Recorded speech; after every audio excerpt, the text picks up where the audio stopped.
Hello, we're back. It's it's been a really long time. I'm on my still unreplaced old mic. So I really hope it's not weird or bad. Sorry for the long hiatus after I got back from vacation. I meant to read and then I got sucked into a work trip and then just not doing things was feeling really good. And so I kept not doing things for a while, and then I realized if I don't start again, I will get stuck not doing things.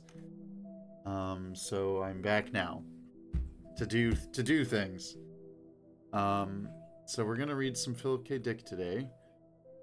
There's a short story I want to read called "The Skull," and depending on how long that takes, maybe I'll read another one today. Um, and if not, then I'll read again probably early next week. All right.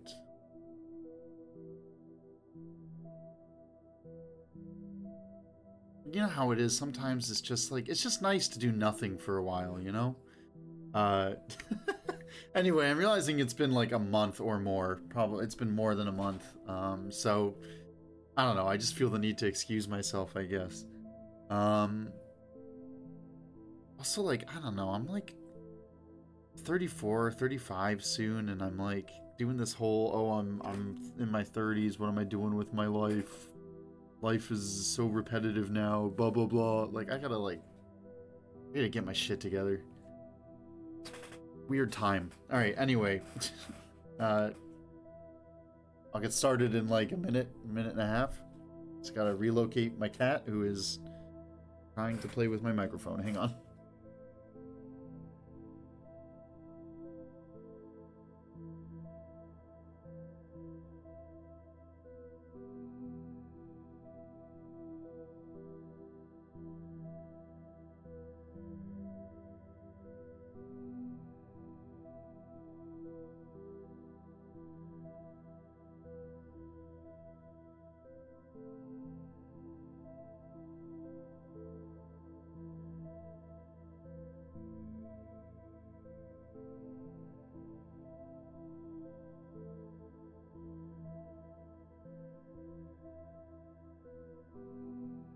Okay.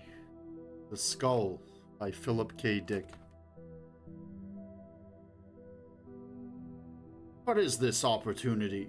Conger asked. Go on, I'm interested. The room was silent. All faces were fixed on Conger, still in the drab prison uniform. The speaker leaned forward slowly. Before you went to prison, your trading business was paying well, all illegal, all very profitable, and now you have nothing except the prospect of another 6 years in a cell. Conger scowled. There is a certain situation, very important to this council, that requires your peculiar abilities. Also, it is a situation you might find interesting. You were a hunter, were you not? You've done a great deal of trapping, hiding in the bushes, waiting at night for the game. I imagine hunting must be a source of satisfaction to you. The chase? The stalking? Conger sighed. His lips twisted. All right, he said. Leave that out. Get to the point. Who do you want me to kill? The speaker smiled. All in proper sequence, he said softly.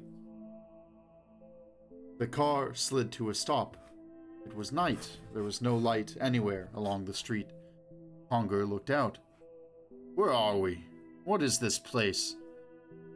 The hand of the guard pressed into his arm. Come through that door. Conger stepped down onto the damp sidewalk. The guard came swiftly after him, and then the speaker. Conger took a deep breath of the cold air.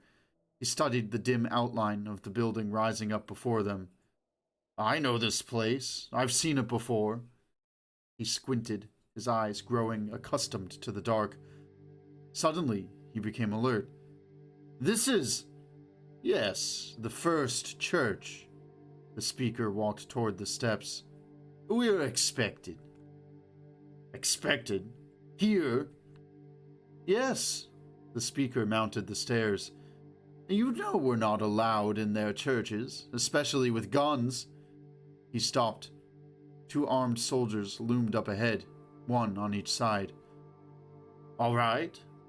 The speaker looked up at them. They nodded. The door of the church was open. Conger could see other soldiers inside, standing about, young soldiers with large eyes, gazing at the icons and holy images. I see, he said. It was necessary, the speaker said.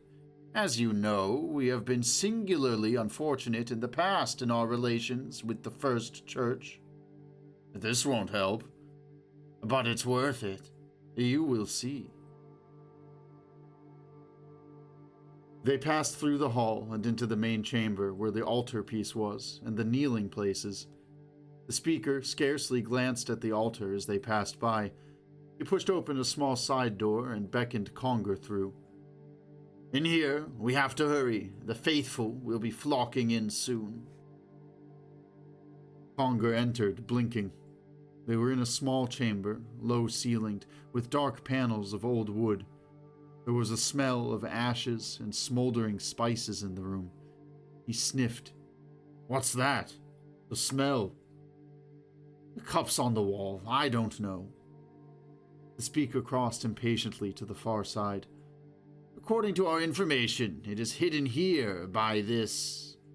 Conger looked around the room. He saw books and papers, holy signs and images. A strange, low shiver went through him. Does my job involve anyone of the church? If it does... The speaker turned, astonished. Can it be that you believe in the founder? Is it possible? A hunter? A killer? No, of course not. All their business about resignation to death, non-violence. What is it then? Conger shrugged.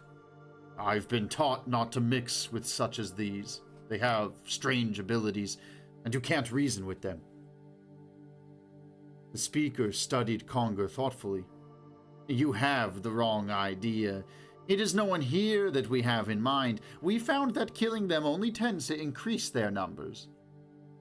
Then why come here? Let's leave. No, we came for something important. Something you will need to identify your man.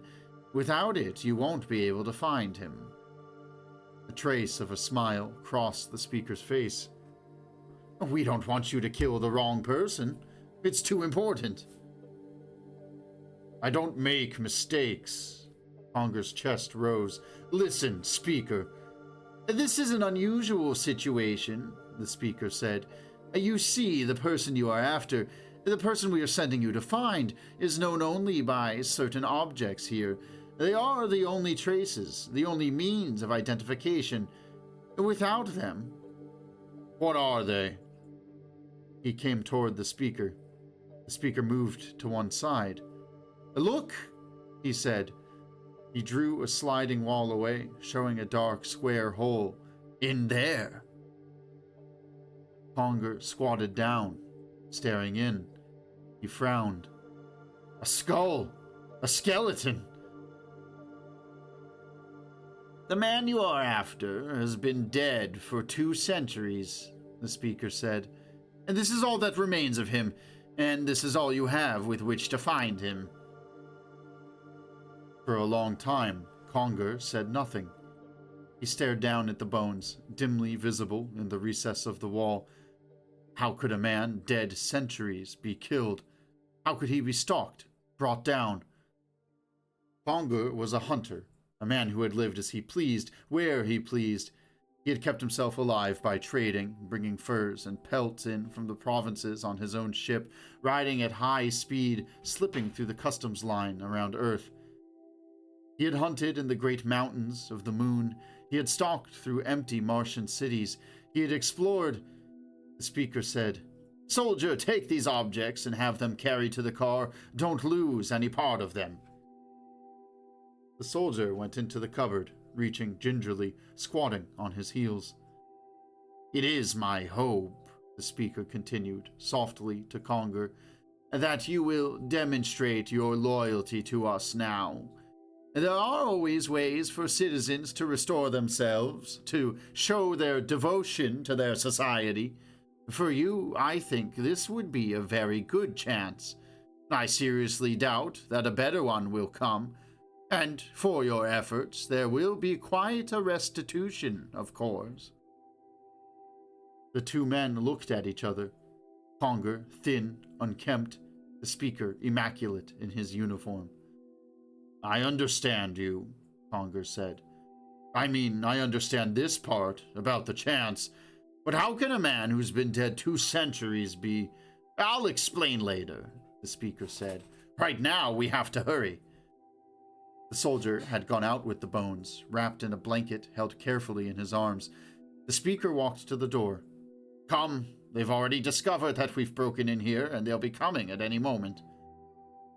They hurried down the damp steps to the waiting car. A second later, the driver lifted the car up into the air above the housetops.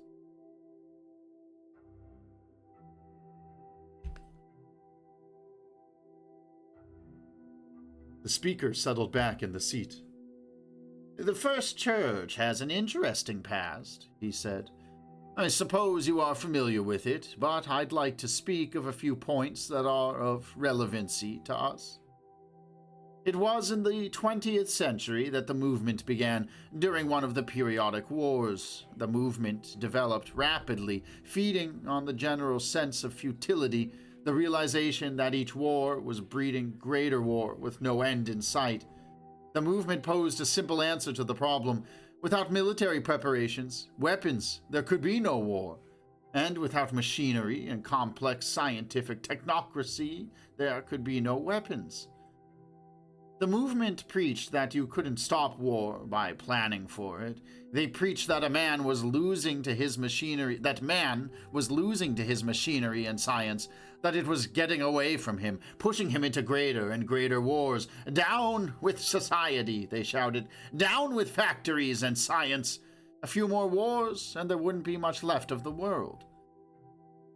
The founder was an obscure person from a small town in the American Middle West. We don't even know his name.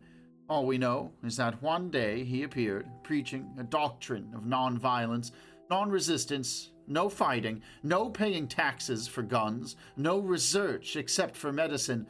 Live out your life quietly, tending your garden, staying out of public affairs, mind your own business, be obscure, unknown, poor, give away most of your possessions, leave the city. At least that was what developed from what he told the people. The car dropped down and landed on a roof. The founder preached this doctrine, or the germ of it. There's no telling how much the faithful have added themselves. The local authorities picked him up at once, of course. Apparently, they were convinced that he meant it. He was never released. He was put to death, and his body buried secretly. It seemed that the cult was finished. The speaker smiled. Unfortunately, some of his disciples reported seeing him after the date of his death. The rumor spread. He had conquered death. He was divine. It took hold, grew, and here we are today, with a First Church obstructing all social progress, destroying society, sowing the seeds of anarchy. But the wars, Conger said, about them. The wars? Well, there were no more wars. It must be acknowledged that the elimination of war was the direct result of nonviolence practiced on a general scale. But we can take a more objective view of war today. What was so terrible about it? War had a profound selective value, perfectly in accord with the teachings of Darwin and Mendel and others. Without war, the mass of useless, incompetent mankind, without training or intelligence, is permitted to grow and expand unchecked. War acted to reduce their numbers, like storms and earthquakes and droughts. It was nature's way of eliminating the unfit. Without war, the lower elements of mankind have increased all out of proportion. They threaten the educated few, those with scientific knowledge and training, the ones equipped to direct society. They have no regard for science or a scientific society based on reason. And this movement seeks to aid and abet them. Only when scientists are in full control can the... He looked at his watch and then kicked the car door open. I'll tell you the rest as we walk. They crossed the dark roof. Doubtless, you now know whom those bones belonged to, who it is that we are after. He has been dead just 2 centuries now, this ignorant man from the Middle West, this founder. The tragedy is that the authorities of the time acted too slowly. They allowed him to speak, to get his message across. He was allowed to preach, to start his cult, and once such a thing is underway, there's no stopping it. But what if he had died before he preached? What if none of his doctrines had ever been spoken? It took only a moment for him to utter them, that we know. They say he spoke just once, just one time. Then the authorities came, taking him away. He offered no resistance. The incident was small. The speaker turned to Conger. Small, but we're reaping the consequences of it today. They went inside the building. Inside, the soldiers had already laid out the skeleton on a table. They stood around it, their young faces intense. Conger went over to the table, pushing past them. He bent down, staring at the bones. So, these are his remains, he murmured. The founder. The church has hidden them for 2 centuries. Quite so, the speaker said. But now we have them. Come along down the hall. They went across the room to a door. The speaker pushed it open. Technicians looked up. Conger saw machinery whirring and turning, benches and retorts. In the center of the room was a gleaming crystal cage. The speaker handed a Slem gun to Conger. The important thing to remember is that the skull must be saved and brought back for comparison and proof. Aim low at the chest. Conger weighed the gun in his hands. Feels good, he said. I know this gun. That is, I've seen them before, but I never used one. The speaker nodded. You will be instructed on the use of the gun and the operation of the cage. You will be given all data we have on the time and location. The exact spot was a place called Hudson's Field, about 1960, in a small community outside Denver, Colorado. And don't forget, the only means of identification you will have will be the skull. There are visible characteristics of the front teeth, especially the left incisor. Conger listened absently. He was watching 2 men in white carefully wrapping the skull in a plastic bag. They tied it and carried it into the crystal cage. And if I should make a mistake?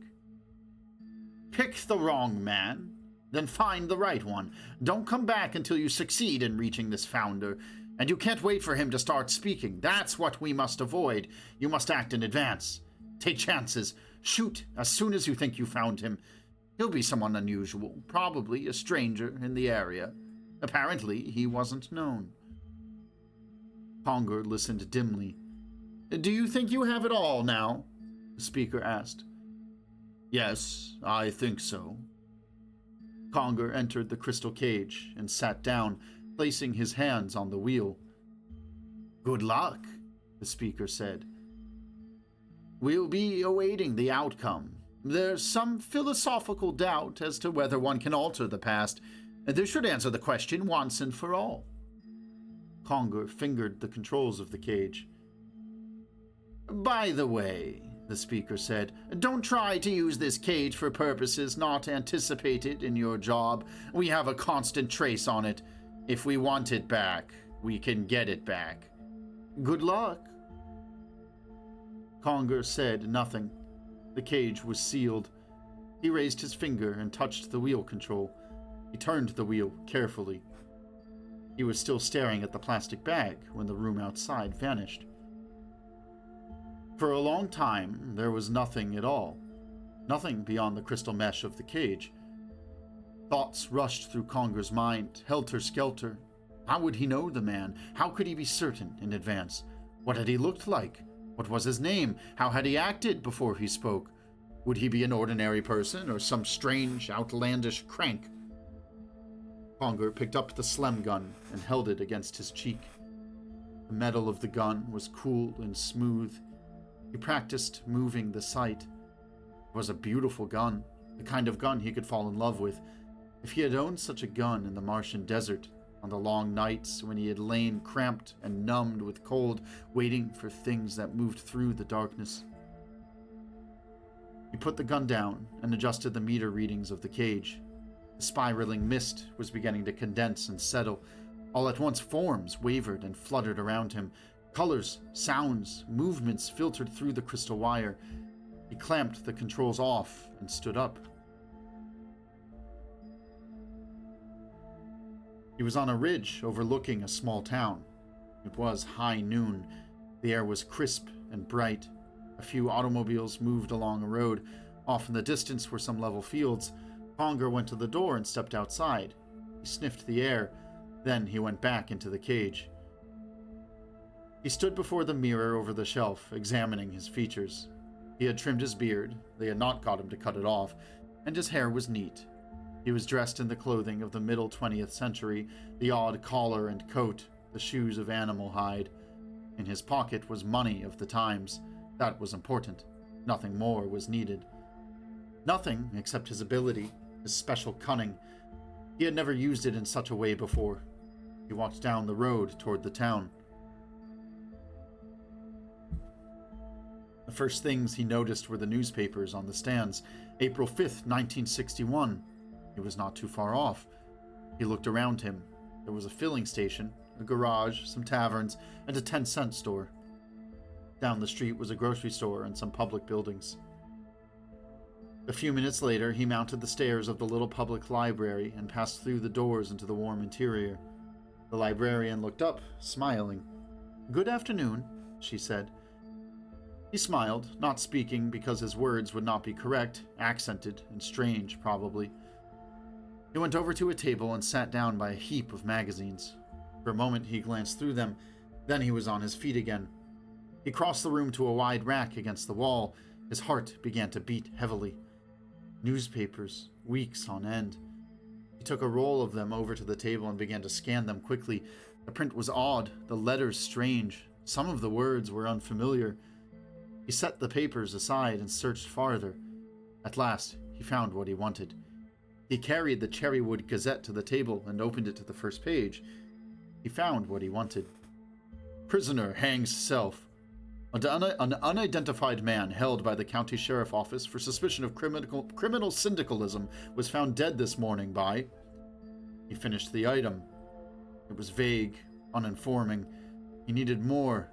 He carried the Gazette back to the racks and then, after a moment's hesitation, approached the librarian. "More?" he asked. "More papers? Old ones?" She frowned. "How old? Which papers?" "Months old. And before." "Of the Gazette? This is all we have. What did you want? What are you looking for? Maybe I can help you." He was silent. "You might find older issues at the Gazette office," the woman said, taking off her glasses. "Why don't you try there? But if you tell me, maybe I could help you." He went out. The Gazette office was down a side street. The sidewalk was broken and cracked. He went inside. A heater glowed in the corner of the small office. A heavy-set man stood up and came slowly over to the counter. "What did you want, mister?" he asked. "Old papers, a month or more." "To buy? You want to buy them?" "Yes." He held out some of the money he had. The man stared. "Sure," he said. "Sure, wait a minute." He went quickly out of the room. When he came back, he was staggering under the weight of his armload, his face red. "Here are some," he grunted. "Took what I could find. Covers the whole year. And if you want more..." Conger carried the papers outside. He sat down by the road and began to go through them.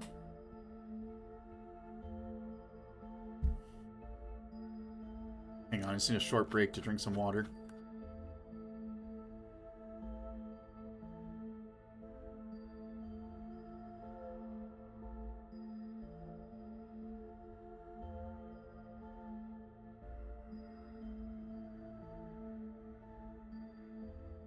Okay.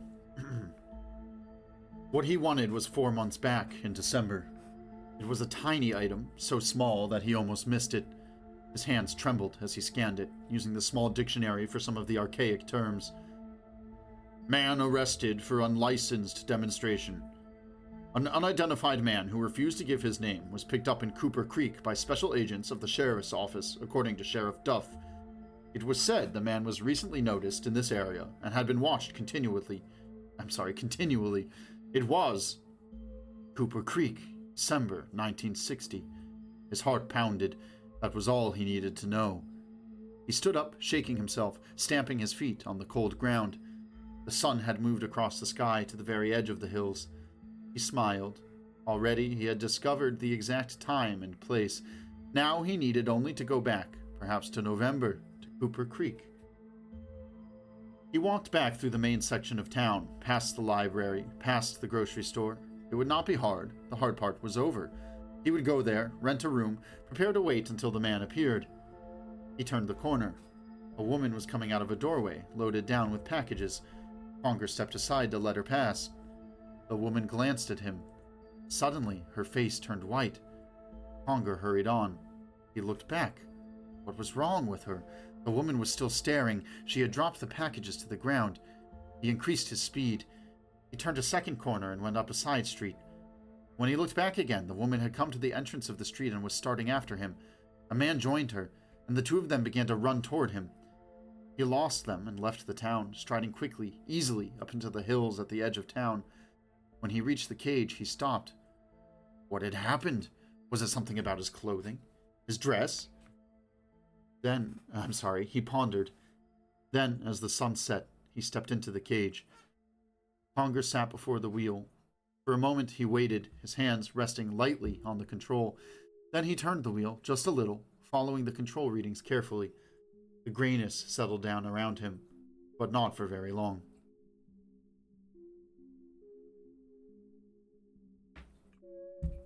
The man looked over him critically. "You better come inside," he said. "Out of the cold." "Thanks." Conger went gratefully through the open door, into the living room. It was warm and close from the heat of the little kerosene heater in the room. A woman, large and shapeless in her flowered dress, came from the kitchen. She and the man studied him critically. "It's a good room," the woman said. "I'm Mrs. Appleton. It's got heat. You need that this time of year." "Yes," he nodded, looking around. "You want to eat with us?" "What? You want to eat with us?" The man's brows knitted. "You're not a foreigner, are you, mister?" "No," he smiled. "I was born in this country. Quite far west, though." "California?" "No," he hesitated. "In Oregon." "What's it like up there?" Mrs. Appleton said. "I hear there's a lot of trees and green. It's so barren here. I come from Chicago myself." "That's the Middle West," the man said to her. "You ain't no foreigner." "Oregon isn't foreign either," Conger said. "It's part of the United States."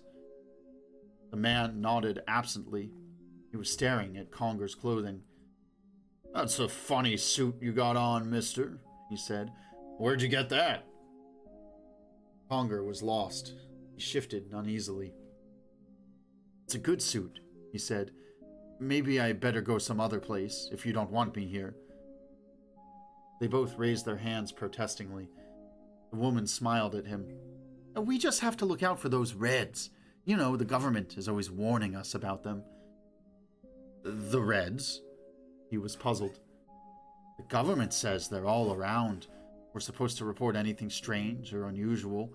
Anybody who doesn't act normal." "Like me?" They looked embarrassed. "Well, you don't look like a Red to me," the man said. "But we have to be careful. The Tribune says." Conger half listened. It was going to be easier than he thought. Clearly, he would know as soon as the founder appeared. These people, so suspicious of anything different, would be buzzing and gossiping and spreading the story. All he had to do was lie low and listen, down at the general store, perhaps, or even here in Mrs. Appleton's boarding house. "Can I see the room?" he said. "Certainly." Mrs. Appleton went to the stairs. "I'll be glad to show it to you." They went upstairs. It was colder upstairs, but not nearly as cold as outside, nor as cold as nights on the Martian deserts. For that, he was grateful.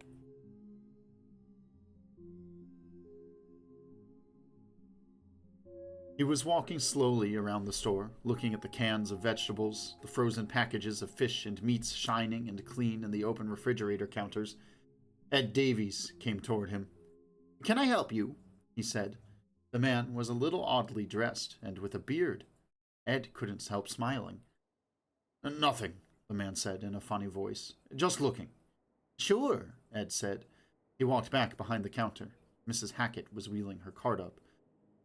"Who's he?" she whispered, her sharp face turned, her nose moving as if it were sniffing.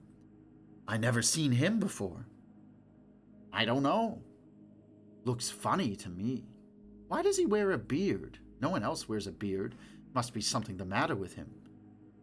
"Maybe he likes to wear a beard. I had an uncle who—" "Wait!" Mrs. Hackett stiffened. "Didn't that— what was his name? The Red, that old one. Didn't he have a beard? Marx? He had a beard." Ed laughed. "This ain't Karl Marx. I saw a photograph of him once."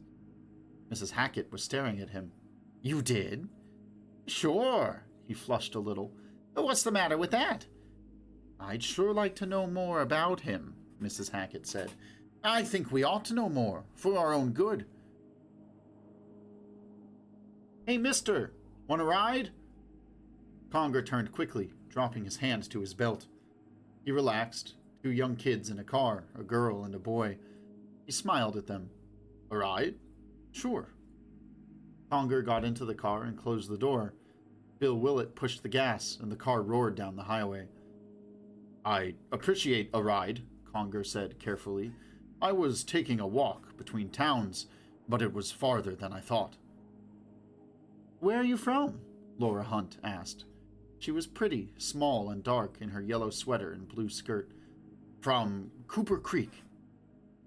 "Cooper Creek?" Bill said. He frowned. "That's funny. I don't remember seeing you before."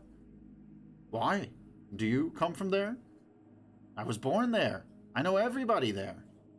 "I just moved in. From Oregon." "From Oregon? I didn't know Oregon people had accents." "Do I have an accent?" "You use words funny." "How?" "I don't know. Doesn't he, Laura?" "You slur them," Laura said, smiling. "Talk some more. I'm interested in dialects." She glanced at him, white-teethed. Conger felt his heart constrict. "I have a speech impediment." "Oh?" Her eyes widened. "I'm sorry." They looked at him curiously as the car purred along. Conger, for his part, was struggling to find some way of asking them questions without seeming too curious. "I guess people from out of town don't come here much," he said. "Strangers." "No," Bill shook his head. "Not very much." "I'll bet I'm the first outsider for a long time." "I guess so." Conger hesitated. "A friend of mine, someone I know, might be coming through here. Where do you suppose I might—" He stopped. "Would there be anyone certain to see him?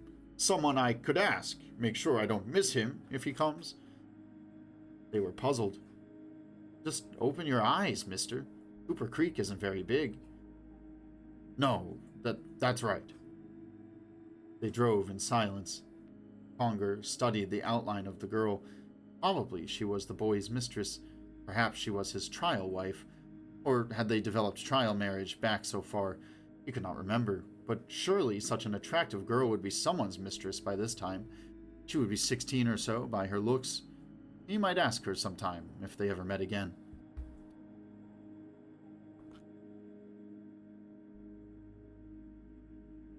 The next day, Conger went walking along the one main street of Cooper Creek. He passed the general store, the 2 filling stations, and then the post office. At the corner was the soda fountain. He stopped. Laura was sitting inside, talking to the clerk, who was laughing, rocking back and forth. Conger pushed the door open. Warm air rushed around him. Laura was drinking hot chocolate with whipped cream. He looked up in surprise as he slid into the seat beside her. I beg your pardon, he said. Am I intruding? No. She shook her head. Her eyes were large and dark. Not at all. The clerk came over. What do you want? Conger looked at the chocolate. Same as she has. Laura was watching Conger, her arms folded, elbows on the counter. She smiled at him. By the way, you don't know my name. Laura Hunt. She was holding out her hand. He took it awkwardly, not knowing what to do with it. Conger is my name, he murmured. Conger? Is that your last or first name? Last or first? He hesitated. Last. Omar Conger. Omar? She laughed. That's like the poet, Omar Khayyam. I don't know of him. I know very little of poets. We restored very few works of art. Usually only the church has been interested enough. He broke off. She was staring. He flushed. Where I come from, he finished. The church? Which church do you mean? The church. He was confused. The chocolate came, and he began to sip it gratefully. Laura was still watching him. You're an unusual person, she said. Bill didn't like you, but he never likes anything different. He's so prosaic. Don't you think that when a person gets older, he should become broadened in his outlook? Conger nodded. He says foreign people ought to stay where they belong, not come here. But you're not so foreign. He means Orientals, you know. Conger nodded. The screen door opened behind them. Bill came into the room. He stared at them. Well, he said. Conger turned. Hello. Well, Bill sat down. Hello, Laura. He was looking at Conger. I didn't expect to see you here. Conger tensed. He could feel the hostility of the boy. Something wrong with that? No, nothing wrong with it. There was silence. Suddenly Bill turned to Laura. Come on, let's go. Go? She was astonished. Why? Just go. He grabbed her hand. Come on, the car's outside. Why, Bill Willett, Laura said. You're jealous. Who is this guy? Bill said. Do you know anything about him? Look at him, his beard. She flared. So what? Just because he doesn't drive a Packard and go to Cooper High? Conger sized the boy up. He was big and strong. Probably he was part of some civil control organization. Sorry, Conger said. I'll go. What's your business in town? Bill asked. What are you doing here? Why are you hanging around Laura? Conger looked at the girl. He shrugged. No reason. I'll see you later. He turned and froze. Bill had moved. Conger's fingers went to his belt. Half pressure, he whispered to himself. No more. Half pressure. He squeezed. The room leapt around him. He himself was protected by the lining of his clothing, the plastic sheathing inside. My God! Laura put her hands up. Conger cursed. He hadn't meant any of it for her, but it would wear off. There was only a half amp to it. It would tingle and paralyze. He walked out the door without looking back. He was almost to the corner when Bill came slowly out, holding onto the wall like a drunken man. Conger went on.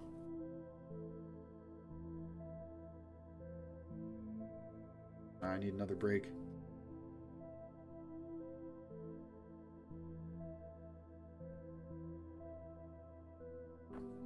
Okay. As Conger walked, restless in the night, a form loomed in front of him. He stopped, holding his breath. Who is it? A man's voice came. Conger waited, tense. Who is it? The man said again. He clicked something in his hand. Light flashed. Conger moved. It's me, he said. Who is me? Conger is my name. I'm staying at the Appleton's place. Who are you? The man came slowly up to him. He was wearing a leather jacket. There was a gun at his waist. I'm Sheriff Duff. I think you're the person I want to talk to. You were in Bloom's today, about 3 o'clock. Blooms? The fountain where the kids hang out? Duff came up beside him, shining his light into Conger's face. Conger blinked. "Turn that thing away," he said. A pause. "All right." The light flickered to the ground. "You were there. Some trouble broke out between you and the Willett boy. Is that right? You had a beef over his girl." "We had a discussion," Conger said carefully. "Then what happened?" "Why?" "I'm just curious. They say you did something." "Did something? Did what?" "I don't know. That's why I'm wondering.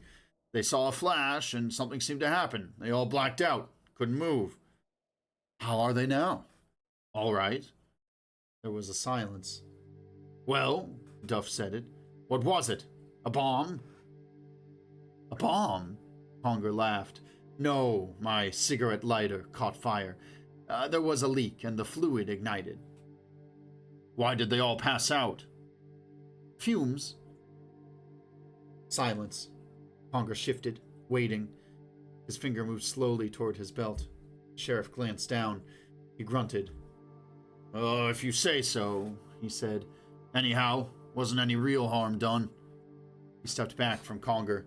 "And that Willett is a troublemaker." "Good night, then," Conger said. He started past the sheriff. "One more thing, Mr. Conger, before you go. You don't mind if I look at your identification, do you?" "No, not at all." Conger reached into his pocket. He held his wallet out. The sheriff took it and shined his flashlight on it. Conger watched, breathing shallowly. They had worked hard on the wallet, studying historic documents, relics of the times, all the papers they felt would be relevant. Duff handed it back. "Sorry to bother you." The light winked off. When Conger reached the house, he found the Appletons sitting around the television set. They did not look up as he came in. He lingered at the door. "Can I ask you something?" he said. Mrs. Applegate turned slowly. "Can I ask you, what's the date?" "The date?" She studied him. "The 1st of December." "December 1st? Why, it was just November." They were all looking at him. Suddenly, he remembered. In the 20th century, they still used the old 12-month system. November fed directly into December. There was no Quartember between. He gasped. Then it was tomorrow, the 2nd of December. Tomorrow! "Thanks," he said. Thanks." He went up the stairs. What a fool he was, forgetting. The founder had been taken into captivity on the 2nd of December, according to the newspaper records. Tomorrow, only 12 hours hence, the founder would appear to speak to the people, and then be dragged away.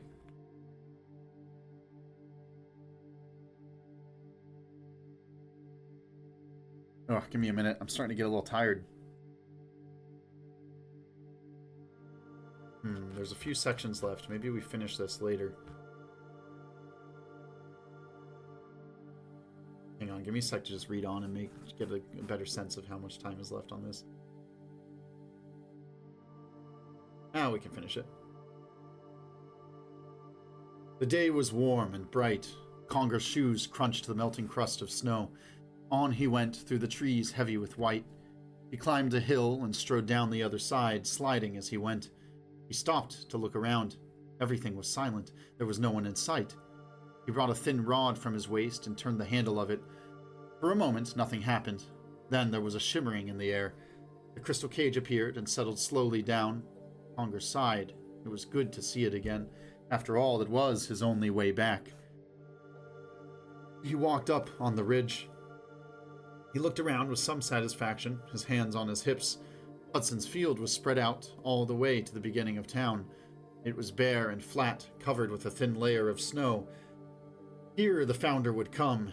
Here he would speak to them, and here the authorities would take him. Conger returned to the crystal globe. He pushed through the door and stepped inside. He took the Slem gun from the shelf and screwed the bolt into place. It was ready to go, ready to fire. For a moment he considered, should he have it with him? No, it might be hours before the founder came, and suppose someone approached him in the meantime. When he saw the founder coming toward the field, then he could go and get the gun. Conger looked toward the shelf. There was the neat plastic package. He took it down and unwrapped it.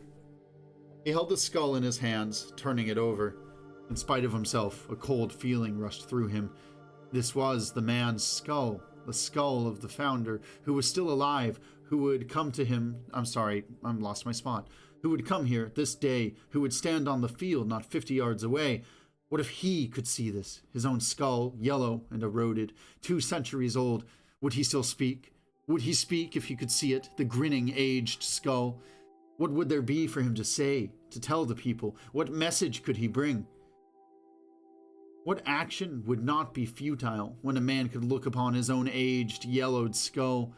Better they should enjoy their temporary lives while they still had them to enjoy. A sound. Conger dropped the skull back on the shelf and took up the gun. Outside, something was moving. He went quickly to the door, his heart beating. Was it he? Was it the founder, wandering by himself in the cold, looking for a place to speak?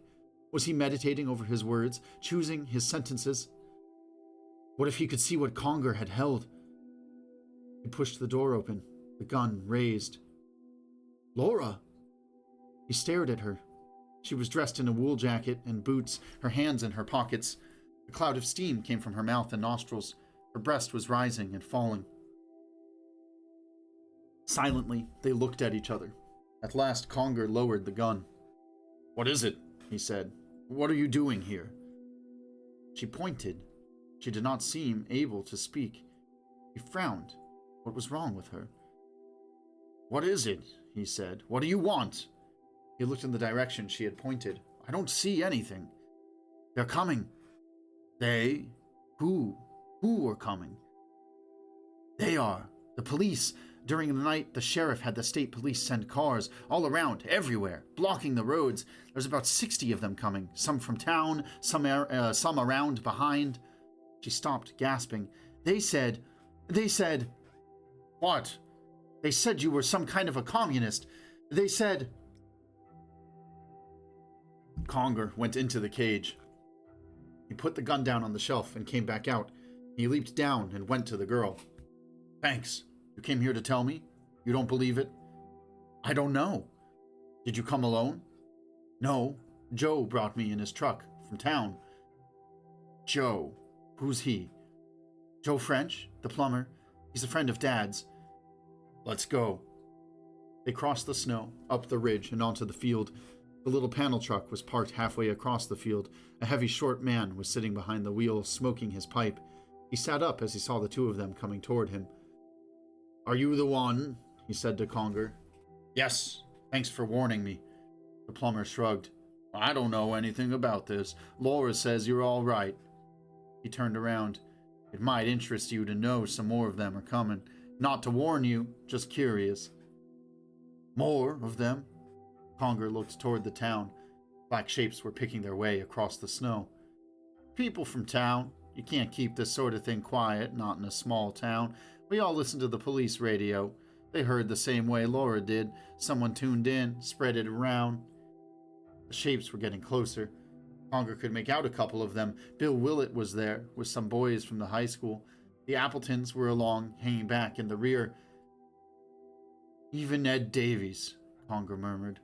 The storekeeper was toiling onto the field with 3 or 4 other men from the town. "All curious as hell," French said. "Well, guess I'm going back to town. I don't want my truck shot full of holes. Come on, Laura." She was looking up at Conger, wide-eyed. "Come on," French said again. "Let's go. You sure as hell can't stay here, you know." "Why?" "There may be shooting. That's what they all came to see. You know that, don't you, Conger?" "Yes." "You have a gun, or you don't care?" French smiled a little. "They've picked up a lot of people in their time, you know. You won't be lonely." He cared all right. He had to stay here on the field. He couldn't afford to let them take him away. At any minute the founder would appear, would step onto the field. Would he be one of the townsmen, standing silently at the foot of the field, waiting, watching? Or maybe he was Joe French, or maybe one of the cops. Any one of them might find himself moved to speak. And the few words spoken this day were going to be important for a long time, and Conger had to be there, ready when the first word was uttered. "I care," he said. "You go on back to town. Take the girl with you." Laura got stiffly in beside Joe French. The plumber started up the motor. "Look at them standing there," he said, "like vultures, waiting to see someone get killed."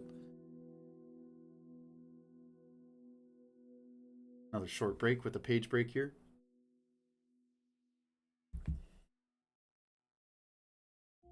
The truck drove away, Laura sitting stiff and silent, frightened now. Conger watched for a moment, then he dashed back into the woods, between the trees, toward the ridge. He could get away, of course. Anytime he wanted to, he could get away. All he had to do was to leap into the crystal cage and turn the handles. But he had a job, an important job. He had to be here at this place, at this time. He reached the cage and opened the door. He went inside and picked up the gun from the shelf. The Slem gun would take care of them. He notched it up to full count. The chain reaction from it would flatten them all. The police, the curious, sadistic people. They wouldn't take him. Before they got him, all of them would be dead. He would get away. He would escape. By the end of the day, they would all be dead if that was what they wanted. And he saw the skull. Suddenly, he put the gun down. He picked up the skull. He turned the skull over. He looked at the teeth. Then he went to the mirror. He held the skull up, looking in the mirror. He pressed the skull against his cheek. Beside his own face, the grinning skull leered back at him, beside his skull, against his living flesh. He bared his teeth, and he knew. It was his own skull that he held. He was the one who would die. He was the founder. After a time, he put the skull down. For a few minutes, he stood at the controls, playing with them idly. He could hear the sound of motors outside, the muffled noise of men. Should he go back to the present, where the speaker waited? He could escape, of course. Escape. He turned toward the skull. There it was, his skull, yellow with age. Escape. Escape, when he had held it in his own hands. What did it matter if he put it off a month, a year, 10 years, even 50? Time was nothing. He had sipped chocolate with a girl born 150 years before his time. Escape? For a little while, perhaps. But he could not really escape, no more so than anyone else had ever escaped or ever would. Only he had held it in his hands, his own bones, his own death's head. They had not. He went out the door and across the field, empty-handed. There were a lot of them standing around, gathered together, waiting. They expected a good fight. They knew he had something. They had heard about the incident at the fountain. And there were plenty of police with guns and tear gas creeping across the hills and ridges between the trees, closer and closer. It was an old story in this century. One of the men tossed something at him. It fell in the snow by his feet, and he looked down. It was a rock. He smiled. "Come on," one of them called. "Don't you have any bombs?" "Hey, throw a bomb! You with the beard, throw a bomb! Let him have it! Toss a few A-bombs!" They began to laugh. He smiled. He put his hands to his hips. They suddenly turned silent, seeing that he was going to speak. "I'm sorry," he said simply. "I don't have any bombs. You're mistaken." There was a flurry of murmuring. "I have a gun," he went on. "A very good one, made by science even more advanced than your own. But I'm not going to use that either." They were puzzled. "Why not?" someone called. At the edge of the group, an older woman was watching. He felt a sudden shock. He had seen her before. Where? He remembered the day at the library. He had turned the corner. As he had turned the corner, he had seen her. She had noticed him and been astounded. At the time, he did not understand why. Conger grinned. So he would escape death. The man who right now was voluntarily accepting it. They were laughing at a man who had a gun, but didn't use it. But by a strange twist of science, he would appear again a few months later, after his bones had been buried under the floor of a jail. And so, in a fashion, he would escape death. He would die, but then, after a period of months, he would live again, briefly, for an afternoon. An afternoon, yet long enough for them to see him, to understand that he was still alive, to know that somehow he had returned to life. And then, finally, he would reappear once more, after 200 years had passed, 2 centuries later. He would be born again. Born, as a matter of fact, in a small trading village on Mars. He would grow up learning to hunt and trade. A police car came on the edge of the field and stopped. The people retreated a little. Conger raised his hands. I have an odd paradox for you, he said. Those who take lives will lose their own. Those who kill will die. But he who gives his own life away will live again. They laughed, faintly, nervously. The police were coming out, walking toward him. He smiled. He had said everything he intended to say. It was a good little paradox he had coined. They would puzzle over it, remember it. Smiling, Conger awaited a death foreordained.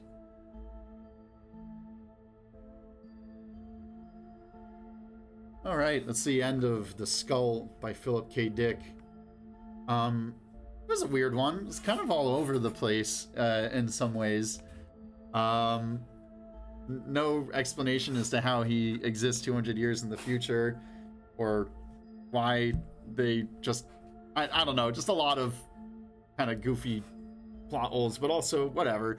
There's like, this is one of Philip K. Dick's like earliest short stories, I think, from the 40s, if I'm not mistaken.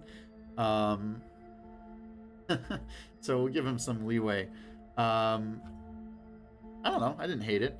It wasn't my favorite either. I got a bunch more of his shorts loaded up that are in public domain. But also, something great that I completely forgot about is that Cory Doctorow, I think a couple of his books are in public domain, because he's all about that life. And he's great.